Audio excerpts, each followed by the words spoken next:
Hello there, I'm Chirag Thakkar, commissioning editor at Roli Books, and you're watching Roli Pulse, our new digital initiative. I hope you've been enjoying the sessions we've brought to you over the past 2 months. Remember, you can check out all our previous sessions and panels and all the content that we've put out on our social media handles. That is on Roli Books' YouTube page, and if you haven't subscribed to it, please do now. You can also find our content on our Instagram page, Facebook, and on Twitter. And if you would like us to put out more such videos, then please show us your love. You can like these videos, comment on them, and share them with your friends, peers, and anyone you wish to. For this evening's discussion, let me welcome Shrabani Basu and Vedica Kant, who will be talking about the eventful life of Noor Inaayat Khan. Noor, who was a descendant of Tipu Sultan, the infamous southern Indian princely ruler, was born in Moscow and raised in and around the Sufi tradition. Who would have known then that from an atypical background such as hers, she would one day grow on to become the only Asian secret agent in Europe during World War II? She was also the first woman wireless operator to be flown into occupied France during the war. Of course, Shrabani, who's a historian and journalist, has authored a best-selling book on Noor Khan called Spy Princess: The Life of Noor Inayat Khan, a story of betrayal and her eventual death at the hands of the Gestapo in 1944. Shrabani is also the author of Curry, the story of the nation's favorite dish, and Victoria and Abdul, which inspired the now popular movie adaptation of the same title. Engaging Shrabani in conversation is writer Vedica Kant, who is the author of If I Die Here, Who Will Remember Me? India and the First World War, and has written extensively about the First World from both Indian and Turkish perspectives in newspapers, magazines, and scholarly publications. So thank you so much, Shrabani and Vedika, for coming on board to do this, and I hope you enjoyed this chat. I'm going to have Vedika now take over and get us started with this discussion. Thanks, Chirag. Thank you, everyone. Good evening and welcome to Roli Pulse.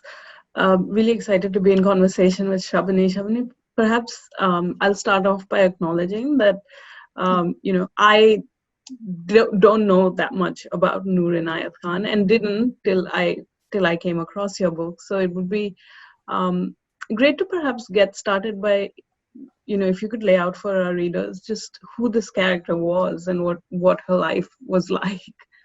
Sure. Well, it's lovely to be here with you, Vedika, sort of sitting miles away from each other and linked in with Chirag in India, 3 time zones, all under lockdown. Bizarre circumstances. But here we are. I think in some ways, when Chirag said Noor was a radio operator, it's quite interesting because she had to work under very enclosed, very isolated, often alone. So I think she would have been very familiar with these circumstances. But yes, on to Noor's story. Who was she? Who was this mysterious woman, Noor Inayat Khan? Well, she's the daughter of Hazrat Inayat Khan, an Indian. He was a Sufi. She's a descendant of Tipu Sultan. Her mother was American, and she was born in Moscow. She was born in 1914 in Moscow. There was trouble in Moscow at the time. The family then left for London. So Noor was brought up in London, and then the family moved to Paris. So she had a very international, very exotic upbringing. It was, she was brought up in the Sufi tradition. She was a musician. She grew up as a writer of children's stories. She was a dreamer. She was, she was a different personality, called Babuli at home, playing the veena, playing her harp. And then, of course, 1939, the war clouds are gathering on Europe. She decides with her brother that they are going to volunteer for the war service. They are not going to stand behind as Sufis just because they believe in nonviolence. So the family decide that they're going to go to London. They join the refugees, they go to London, and Noor volunteers for the Women's Auxiliary Air Force. Some of you may have seen this photograph of hers with wearing the uniform, the WAF uniform. She loved her uniform. Suddenly her life has changed. Her brother Vilayat joined the RAF and she joined the women's wing. She became just a number, but she loved it. In some ways, she felt very liberated. She was no longer Pirzadi, Noor Inayat Khan, daughter of the Pir, and all this exalted company. She was practicing as a radio operator. So in the WAF, she's trained as a radio operator, but very quickly she's recruited as a secret agent by a very specialized group called the SOE. And then she's trained, and we'll go into her story in detail later, but she's trained, she's dropped into Paris, she works there, but eventually she is betrayed and captured and is executed in Dachau concentration camp. I mean, obviously don't want to spoil the story for readers who would be interested, but just, curious as to how you came across Noor's story. I mean, quite often the First World War and the Second World War are still primarily told through European eyes. It's not very common that you come across, and the story of an Indian or a brown person, and especially a brown woman, fighting in the army, or in any position in the war. So wanted to ask you, how did you come across her story, and what made you decide you wanted to write this book? Well, it was long back. It was the 50th anniversary of VE Day. And as you know, I'm a journalist, so I was following stories about, I've always been interested in Indians in the war, had that. And it was mainly, obviously, it was the men I knew. There were Sikhs in the army, there were Gurkhas in the army. It's a sort of thing you knew. And there was a big article in one of the Sunday papers about the Indians in Second World War. And tucked away in a corner was a photograph of Noor. And she's in her uniform. And all she had was a little caption which said, Noor Inaayat Khan, SOE operator, killed in Dachau. And I was like, who is this? Who is this woman? How did she land up in the heart of the war in Europe? And I was just so curious. I wanted to know more. And she was there with me right from then. And a few years later, I had the time to get into the research and really start the work. But I was very curious about her. And what was that research like in terms of, finding the material, trying to piece together the life of a person, especially a spy, where there are, additional challenges in terms of finding the material and unraveling pieces of a person's life who's leading that kind of life. What was that journey like in terms of doing the research and putting together her life? Oh, absolutely. It was hard. It wasn't easy. It took me about 4 years, but you need a little bit of luck as well. So around the time I decided, and I had the time to think of writing about Noor, was the time the British government declassified some of the Secret Service files. So that was lucky. That was great timing. And so in the National Archives, you have the records of her recruitment, her training, how she sent in copies of her telegrams, messages. And that is so exciting. Just seeing it all there in front of you. You can feel the adrenaline, rushing when you read these original files, all marked top secret, confidential, and underlined notes next to them. So that was a starting point. That was her SOE life. But of course, in a biography, you've got so much more. So I got in touch with her family. They were in Paris. I was lucky. I could interview her brothers. I got to know them very well. I interviewed her colleagues. Many were still alive. I interviewed her friend. So then you piece together the story, her RAF records. It took a long time. I went around the areas, Dachau concentration camp where she was killed, the training houses where she had her training, the airport from where she flew. It just gives you a feel of the whole thing. The Paris prison, everything. So that was the process.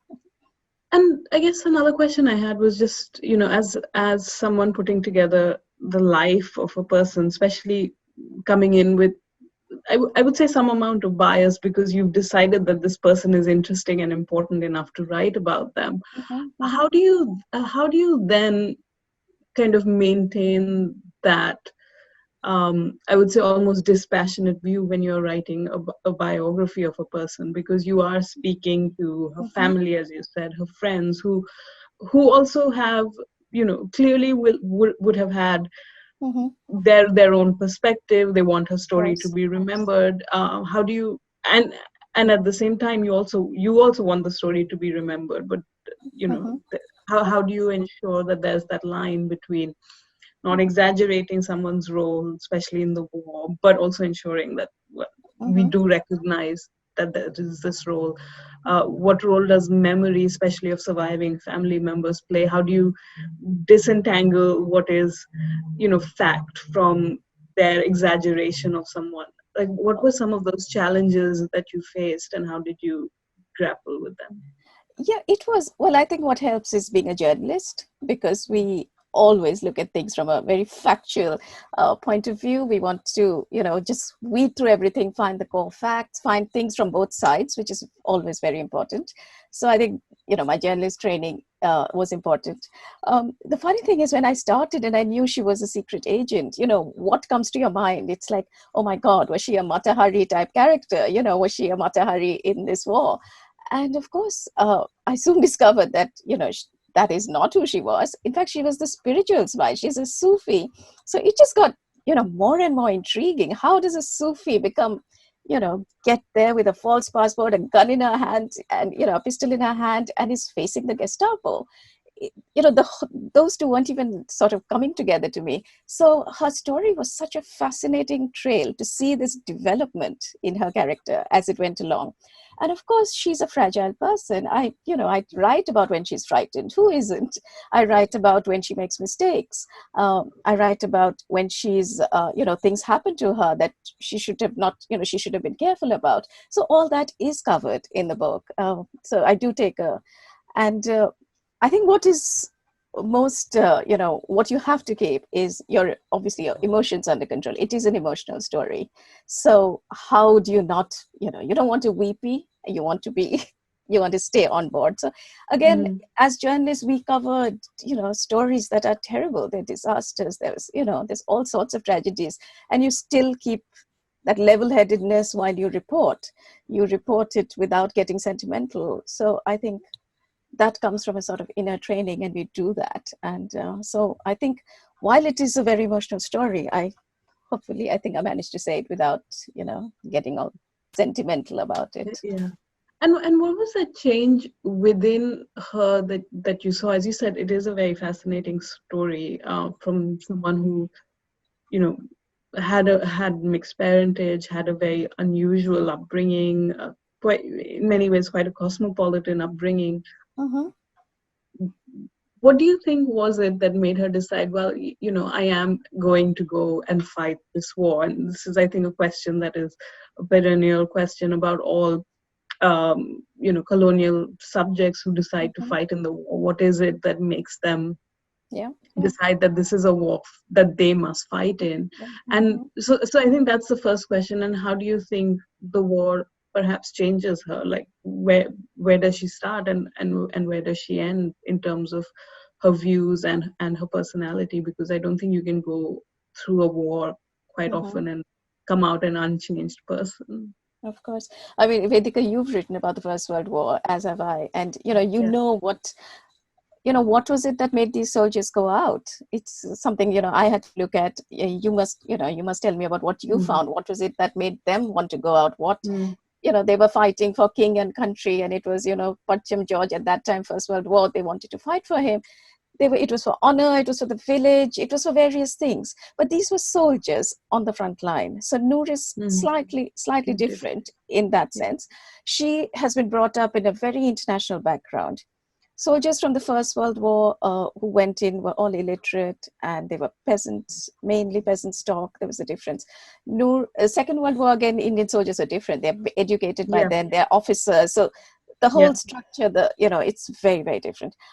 Noor, I think what is special about her is her upbringing. I think this is what sees her through the war. Her Sufi upbringing taught her that, the oneness of religions. And so her fight is against fascism. So that's one aspect of it. The second aspect is that she comes from a really nationalist family.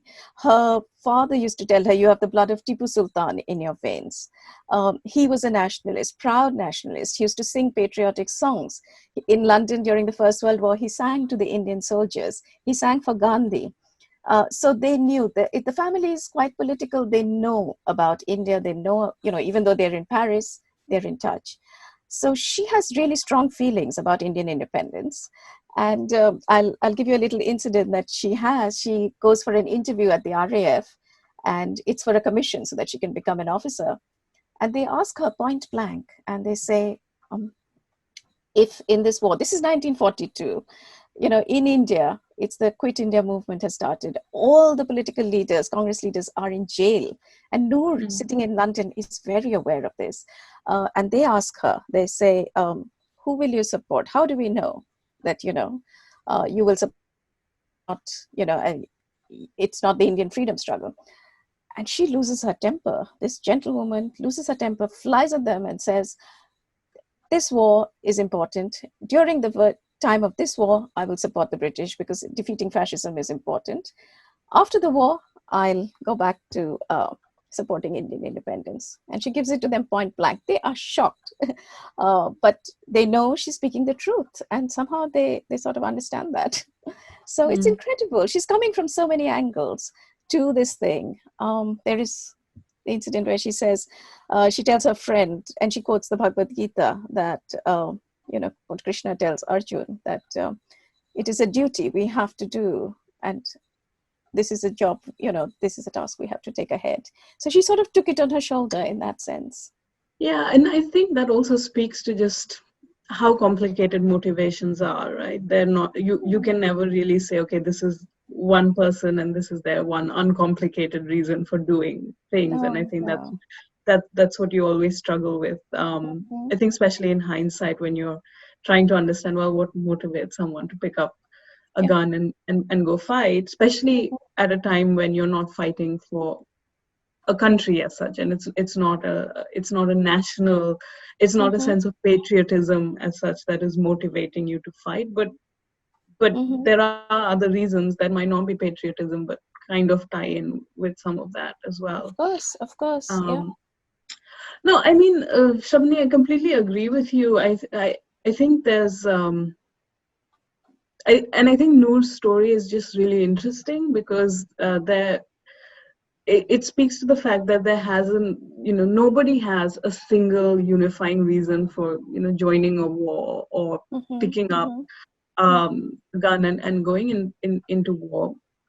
Quite often, it's a variety of complicated reasons. And of course, as you said, you've written about the First World War, and even when I was writing the book, so something I genuinely struggled with, like what is it that motivates people, especially in the First World War, to say, okay, well, we're going to go and join the war. I think, as you said, in the First World War, perhaps it was simpler. You didn't have such a strong sense of a freedom movement necessarily then. In India was very, very tied to empire, much more so than during the Second World War. And for a lot of soldiers, this was their livelihood. There was, as you said, a sense of patriotism in terms of, at that time, patriotism to the king. And a sense of loyalty to the village, partly because of the way in which the British recruited, right? Like you had your entire village being recruited into the army. You couldn't let them down. You couldn't let down the name of your village. You had to go and fight. And I think what for me was really interesting when I was researching the book is also just seeing how those motivations changed as the war proceeds, and how the war, in so many ways, for a lot of these soldiers who are coming from villages. For me, it was very interesting to think about it. Like today, we talk about, culture shock when you go to another country and you've never traveled abroad, and these are people coming from these very small villages, quite often in rural Punjab, and they suddenly find themselves billeted in France with French women not speaking the language in winter. It's very, very hard to imagine what that must have even been like for them, and to find the motivation to keep going. Like, what sense of purpose do you have to make how do you make sense of the situation in which you found yourself? And I think that is complicated. It is. In the First World War, actually, there was also the other factor is 11 rupees. I mean, there was, for 11 rupees, one uniform. What I found so moving was this, 3 meals a day, one uniform, and 11 rupees salary was enough for many people to join in, because that was one mouth fed as well in this whole family. Yeah, and no, I agree, and I think there is this narrative now, especially in post-independence India, and there's a big. I think we ourselves have failed to completely understand the nuances of colonial rule, and I think this idea that all the soldiers were basically mercenary is really unfair for that reason, because everyone is motivated by money to some extent, and we can't. Yes, it is, of course, even today, joining the army, you are of course motivated by patriotic reasons, but it is also a job. Like, nobody is going to do it just for purely patriotic reasons, right? And I think that we also have to take that lens and apply it back to the First World War, where of course they felt that they were being patriotic. They were being told by people like Gandhi and Tilak and so on to go on and join the war, because that was their patriotic duty at that time. It just doesn't it doesn't fit our notions of what patriotism is now, having gone through so much, given the way in which the freedom movement developed. But it is an interesting lens through which to look at what motivates people to join a war effort. And I think that also brings me back to this issue of memorialization and remembrance. Of course, the remembrance of the Indian contribution in the war is a pretty fraught subject. I think it's only really during the last 4 years of the First World War commemorations that a lot of work has actually happened that has allowed colonial contribution to the war effort to really be recognized. Wanted to get your thoughts on, what you think has happened that has allowed it, how you feel about the way in which that commemoration happens, and also link that back to Noor, because I know you've done a lot of work on ensuring that she's memorialized and commemorated. So your thoughts there would be really interesting. Yeah. I find that what is most cruel to both the soldiers who came for the First World War and the Second World War is to forget what they their contribution. I know that after the war, I mean, I think both countries are to blame. India forgot about them. They didn't matter, because our new heroes in India after independence were those who'd fought for independence. So these soldiers who'd served a colonial army were completely forgotten. For Britain, India was independent. They could now look after their soldiers and follow their bravery and their stories. So these soldiers just fell between. When I grew up in India, I studied history, and I had no idea there were men in turbans in the trenches in France and Belgium. So that was a real gap in my knowledge. I didn't know about Noor when I was in India. I learned about Noor when I came here. So I think both countries have forgotten. This story was forgotten, but the memorial, the anniversary of the First World War, the centenary, that really was a place to focus. And I think, well, I wrote a book mainly because it was a centenary, because I said, everyone, you're just going to hear about, the Somme and the war accounts of this, and who's going to talk about these Indian soldiers? And that was my motivation to write the First World War book. So I find it really important that, these people came, fought, they, in the most hard circumstances, this is First World War, in the trenches. And if you forget about them, they got Victoria Crosses, we need to remember them.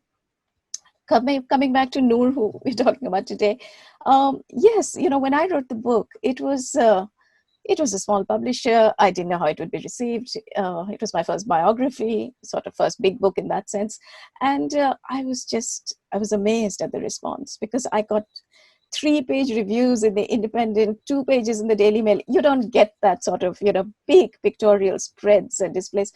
It was covered everywhere, and the response I got was amazing. So immediately, and I got letters from readers who said, thank you for this, and we need to keep her memory alive? Why isn't there a memorial for her? Why isn't there a statue? One gentleman wrote to me saying, I will write to the Prime Minister every day, saying that the fourth plinth in Trafalgar Square, which is kept empty for, something that happens for every 6 months, he said that her statue should be on Trafalgar Square. And I said, oh my God, we're getting a bit carried away here. So but I felt that something had to be done. There's so much, she's inspired so many people. So I set up this campaign and campaigned for a memorial for her, campaigned for a blue plaque. We got the memorial. It's the first memorial, first bust to an Indian woman in a public space in England, in UK. And we are getting a blue plaque this year. So it's taken a long time. But it's happened. And then there was one thing leads to another. There's a stamp on her. Royal Mail wanted to issue a stamp for the centenary of her birth. So 2014, we got a stamp. Noor has appeared in Doctor Who. She's met the Doctor. She's been in the episode. There's a whole new audience got to her. Children's books have been written with Noor as a character, and she's figured in so many things. It's amazing. She's a comic. I believe she's a game as well. I haven't seen it, but there is a game. So there she goes. Completely different Noor, of course. But yeah, it's good fun to see how many people have sort of got to know her. That's incredible. Just the way in which the story has kind of become part of popular culture is just great to hear. And I guess this might be a slightly more controversial subject. I almost wonder whether Noor's story coming to light was at a particular time in Britain's own history, and whether Brexit might be closing that window, and whether the country is becoming more closed. And just would be interested to hear your thoughts in that, in terms of how a post-Brexit Britain looks at its colonial history, whether there will be spaces now for a story like Noor's to be remembered and recognized and celebrated within the country. Well, I wrote, the book was published, Spy Princess was published in 2006, so it's been a long time now, many years. It was one of the first unknown story, in a way, that was published here in the UK and brought these stories of people in the wars or unknown stories to the fore. So, it was quite a bit of a sort of marker in that sense. And then, of course, with the memorials, Noor is here to stay. Brexit, who cares, doesn't matter as far as she's concerned. She's got a digital exhibition at the RAF Memorial in Runnymede. So she's known now, no fear of that. Bust is in the British Museum. She's there.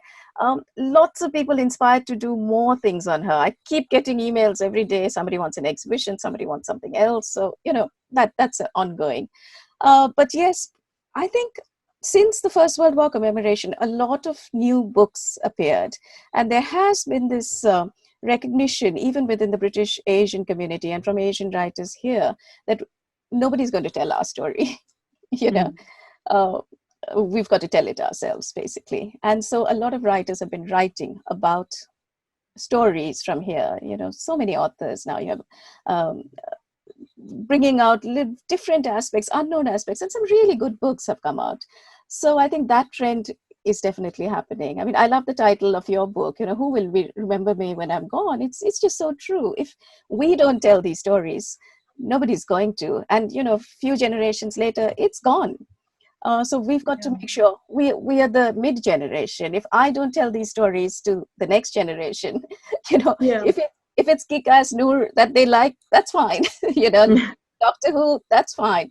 Let them get to know her. And I have so many young people getting in touch with me for this. So we keep these stories going. And Brexit, of course, has been one hell of a thing, but Brexit has been followed, the reason we are sitting here and chatting today, this whole coronavirus thing. And this, more than anything else, has brought everybody to realize how much migrants have done for this country. The NHS is supported head and shoulders by Indians. They have, so many have died on the front line, as they say. So many nurses, so many workers, key workers. So they're clapping for them on Thursdays. They cannot forget them, and I think this will stay, because this is something that will then be built on, because, for once, everyone has realized that this is not non-essential. They've all gone backtracked on this and Yeah, realized. no, that's a very fair point, and an interesting perspective as well. Um, Another question that I had was just, of course, you've talked about your background as a journalist in writing the book. I of course had done my master's and became interested in the subject. Like, wasn't an academic either, and I almost wonder whether you feel that sometimes academia is letting us down in terms of not telling some of these stories, right? Because The, and I just wonder what your experience working with or reaching out to academics was, like, how did that work in terms of your ability to get access to archives? I know, of course, in the UK it's much easier. It's very easy to get access to archives. If you're doing research in India, for example, if you don't have an academic affiliation, it becomes much much harder. harder. So Mhm. academia, in a way, is still a gatekeeper for our history. Mhm. And at the same time, the history that is being produced can sometimes be a bit narrow. Mhm. So it would just be interested to hear your perspective there. Yeah, well, historians, academic historians have done wonderful job. They are there, for to bring these big books up that are there as a research material for lots of others. But I think everyone has their jobs. For me as a journalist, I'm telling a story. For me, it's always about the stories. Even when I write a book about the First World War, it's the human characters that interest me. I'm not a military historian. I will tell the Mm-hmm. stories of human beings. And that's the way it's always been for me. And so I think popular history, this new genre of people, everything of mine is researched and footnoted down to the last detail. So in that sense, it is you know it's got its basis in all the in all the archival work that I have done. I do a lot of archival work, but then as a writer, I use this material to then tell the narrative, because at the end of the day, it's a story and you've got to narrate it, and it has to speak to people. It's what I do as a journalist, break down something and then distill it and tell the story. So yeah, I think we all have our roles. I mean, we couldn't do without the academics, and very often I do get help. I had the my foreword for my book on Noor Spy Princess, written by M.R.T. Foote. He's the official historian of the SOE, and he helped me a lot because I needed to know this complicated SOE functioning. And if I couldn't explain it to myself, how was I going to explain it to my readers? So Yeah. he really explained it to me. And so I think we all have our roles to play, and I'll do what I can do best. And I just hope it makes it popular and people read these books, which I think they are doing. I think nonfiction is becoming so popular now, and there's Yeah. so many fantastic stories to tell. So why not tell Yeah. them? And just on that note, I guess my final question is, what are the stories that you're now working on? And I know you're working on something which you might not be able to tell us, but in broad strokes, what are the things that are things that you perhaps want to come back to Um, and look well, at more deeply? yes. Well, I can say one thing, that my next book is not about the war. Every time I have to take a break from the war, you'll notice in the pattern. I wrote Victorian Abdul after Spy Princess because I said, I need a change, You've been to Dachau concentration camp, you've got to get out and do something else. I had to go to Windsor and write something totally different and quite amusing. So that was Victorian Abdul. Now, it's been a while since my last book on the First World War. I take a lot of time to research, but I'm working on something, and hopefully it's a bit of history. Let's see how it pans out. It's about two people. That's all I can say. That's fantastic. And of course, also know that Victoria and Abdul was a massive success and became a movie. I think the process of writing that book and the kind of research that you would have had to do for that book is just worth a completely separate conversation, because it must have been so different from writing about Noor. But I think just in terms of the cinematic appeal of the story, Noor's life Mhm. is not any less appealing, No, right? no. And was wondering whether there might be something in the works in terms of a movie or a series, and do you hope to see her life come to screen as a a story just about Noor, as opposed to Noor making an appearance in Doctor Who? Yes, of course, I'd like to. But the point is, it has to be told well. It has been optioned several times, but there are times I've withdrawn it because I haven't liked it. So for me, Noor is so close to my heart, it has to be made well. Otherwise, don't make it at all. But at the moment, it is optioned with television. So let's see what happens. The script is being written and it looks promising. So let's see. But the story has to be told well. That is my thing. No, absolutely agree. I mean, I remember watching a few years ago when Wonder Woman came out, and like a movie set in during World War One. But you could just tell the small little changes that you could see in the background. Suddenly you could see soldiers who were wearing a turban, and not everyone was white. And yes, they were still in the background, but just the fact that there was an acknowledgement. And of course, I was particularly sensitive to this, having written about the First World War, but just the fact that there is an acknowledgement of, yes, that these battlefields weren't completely white is an important thing. And I think sometimes we tend to underestimate the importance of popular culture in changing people's perceptions, which is why I was asking you about a story. Yeah. Well, Noor hopefully will get that. But I do think First World War is such a story with so many characters. I mean, it's just something so different, with these soldiers, poor soldiers coming here. It's not glamorous. They come to these trenches and so much happens. So, it's something producers they need to think about. No, absolutely. Agree. Thank you so much for speaking with us, Shrabani. It was great to hear from you and to speak. I know the last time we actually met was quite a few years ago in London. So this time it's digitally. But thank you for making the time for the discussion, and thank you to everyone who's joined today. Please follow Roli Books on Facebook, Twitter, and Instagram for updates, and please stay tuned for more exciting activities from Roli Pulse. Stay well and believe in books. Thank you for joining us today. Thank you.